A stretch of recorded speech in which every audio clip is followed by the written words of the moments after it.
thinking about learning new things. If you are applying for a job, again, it's important not to be afraid.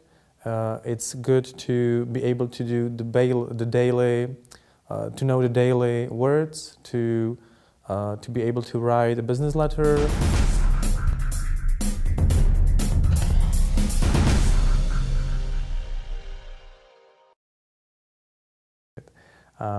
Hello, my name is Petr Pásek. I'm from Slůně, language school and translating company. We are Ostrava-based company, and we have been into business for some 13 years. We have two parts of the company. One is language school, and the second one is translating company. We have branches, besides Ostrava, we have branches in Brno, Prague, and Plzeň. We focus mainly on company courses, so that means we send our teachers to companies, to our clients, and they teach different languages.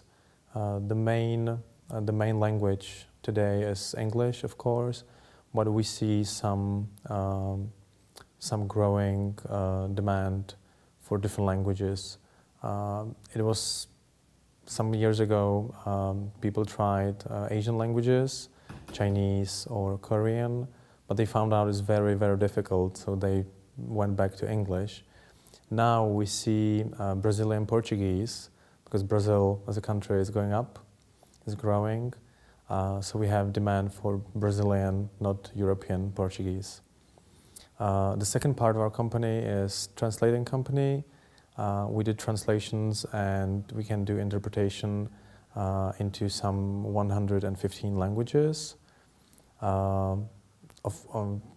Also, or again, English is number one language for us.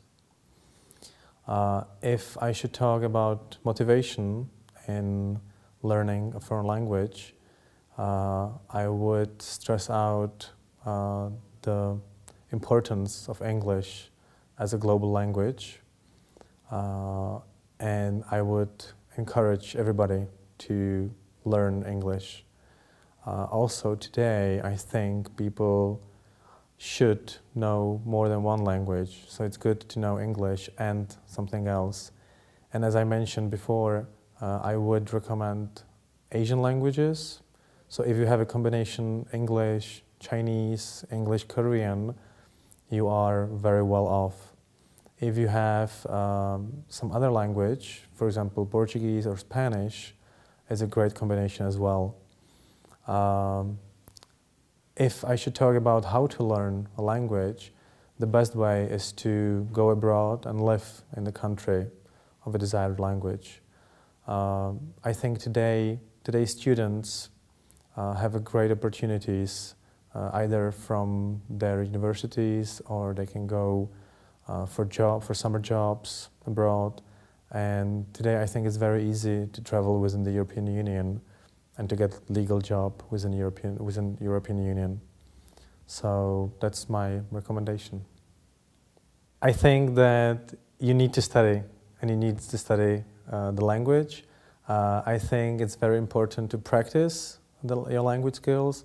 And the most important thing is not to be afraid. So you shouldn't be afraid of talking. If you are not sure, if you don't know the grammar, if you don't know the words, don't worry about it, just try. If you put 10 words out of your mouth, the listener will pick up the keywords and will try to understand, will try to help you. If you think too much about what you are going to say, and if you are trying to be more precise, you might lose the conversation, you might lose the contract, you might lose the attraction of the speaker. I think it's very important to practice your language even over the phone. So if you have friends overseas, if you studied abroad, or if you travel, it's good to be in touch with your friends, for example, over Skype. So you can Skype your friends for free today, you can chat with them for free on Facebook or Skype. So that's a good way to practice your language abilities. And I think it's it's about practice, about trying, about learning new things. If you are applying for a job, again, it's important not to be afraid. It's good to be able to do the daily, to know the daily words, to be able to write a business letter, to be able to respond to an email. And again, it's good not to be too afraid of the result or of the outcome.